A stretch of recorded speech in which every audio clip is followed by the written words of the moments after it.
What's up, guys? Casual Dude here, coming at you with a review.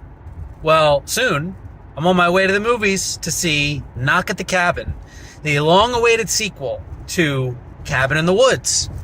And, of course, I am just joking. This is a standalone movie. This is not a sequel to Cabin in the Woods.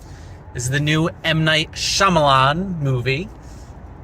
And I'm usually pretty hit or miss on his films. I like him a lot as a director. I like seeing his movies, even if I don't like the movies. They're fun to dislike. They're fun to like. They're fun to love. Where will this one fall? Stay tuned.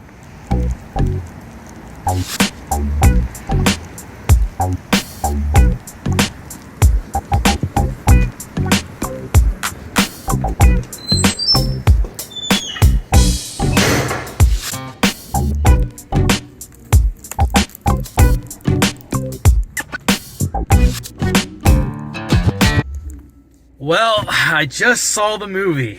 It is cold out today. Where do I begin? Where do I begin with this movie? I need lighting.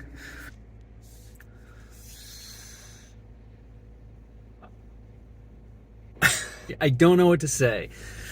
To give a little context, no spoilers. I'm not giving any spoilers. Did I like the movie? Yeah, I liked the movie. Dave Bautista was amazing in it. Rupert Grint was very good in it, which I think that's his name. The guy who played Ron Weasley, of course, Harry Potter. He was very good. He played a very kind of gritty, savage-like role. Kind of scary. It was very good. He brought a lot of intensity to this role. I want to see him in more movies like that. Now, should you go see this movie? I'm going to say it depends on what you're looking for in a movie. If you're looking to go to a movie and just enjoy yourself for like 90 minutes and have a good time, then sure, go see it. If you're looking to go to a movie and come out of it feeling satisfied, this is not the one. M. Night Shyamalan has no idea how to end a movie. He has no idea how to build things up and wrap them up in a satisfying manner. This movie, it is kind of unbelievable just the way everything kind of plays out. There should have been something more to it. I will not spoil it, but I was just shaking my head. Another aspect is in regards to the actors.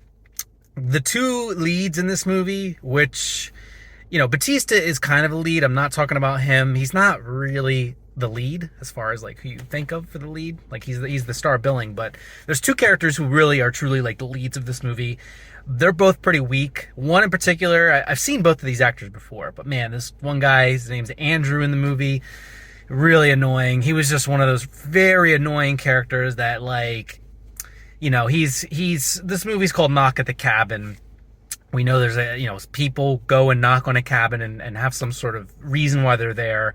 And the two leads are the ones who stay at this cabin. And man, you just really, I didn't care about them. You're supposed to kind of care and feel bad. I did not care at all about these two characters, especially Andrew. He was just so annoying. He was really, really annoying. And I'll say in regards to like the plot, the first like 10-15 minutes, I was really worried. I was thinking like, man, they're going to have to justify the dumb actions of these characters very quickly. They're going to have to rationalize it very quickly. They do kind of, and they hooked me. I was actually into the story. I was kind of like, all right, this might be kind of fun to watch, might be enjoyable. And it was, but again, it just didn't wrap up in a really satisfying manner. And it's not a scary movie at all. This is not scary. Not at all.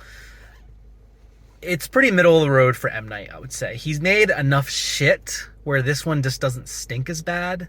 And I think for a lot of directors, this would be considered maybe not so great. But I would never put this really below like 5 stars. I was feeling like a 6 pretty much the whole way through. And the ending did nothing to like elevate that. It didn't really lower it. I was kind of sitting there like, oh my God, like there's nothing else to it. You have nothing else to add to it. Like what was the point of this? It's kind of how it felt like a little bit. Like what is the point? Is it just about the journey? Kind of.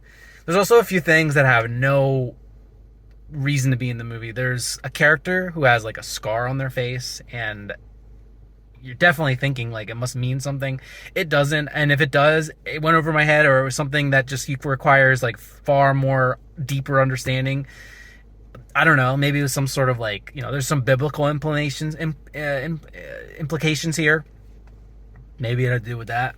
I have no idea. And there's also a few other aspects of the movie like that deal with kind of like bugs. I don't know. It just has nothing to do with it. I don't know.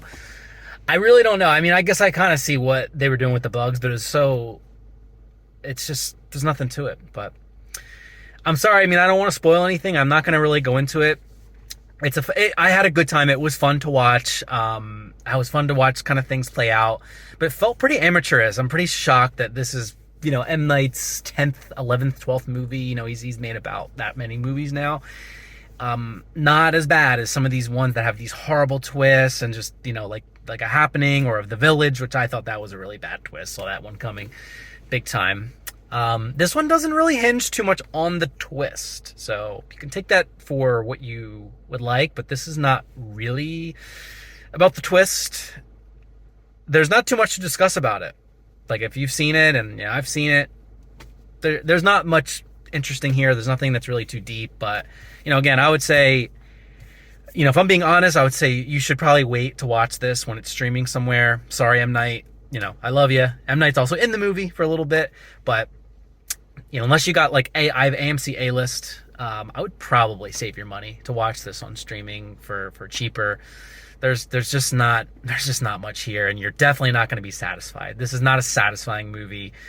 Do all movies need to be satisfying? No, but all of his movies are kind of built on satisfaction. They are built on that kind of like that feeling like a good twist, and half of them do it, half of them don't. And this one it's like it didn't know what it wanted to do. I don't know. Like, maybe they should have kept things more secret, but this movie is very spelled out. It's very spelled out to you, and there's really only one or two scenarios where it could go, and it goes in one of those scenarios, and that's it. So, I'm going to give it a 6. I feel it's a little bit of a generous 6, so keep that in mind. Like, there's a lot of bad scenes and bad acting, not by Dave Bautista, not by Rupert Grint. There's a few females in this movie too who are very good. It's these two main leads that are just really bad. They are bad. They're laughably bad.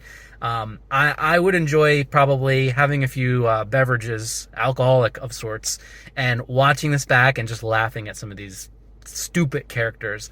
And